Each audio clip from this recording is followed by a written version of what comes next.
ఒక వ్యక్తి ఖర్చు పొదుపుల నిష్పత్తి 5:3. ఎంత? 5:3. ఓకే.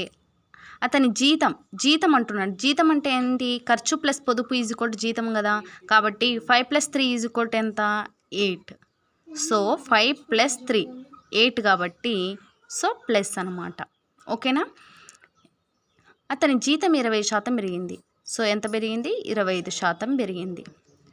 అతని ఖర్చును 10% పెంచాడు. అంటే 5 × 10% పెరిగింది. ఓకే. అయినా అతని పొదుపులో పెరుగుదల శాతం ఎంత? అతని పొదుపు ఎంత?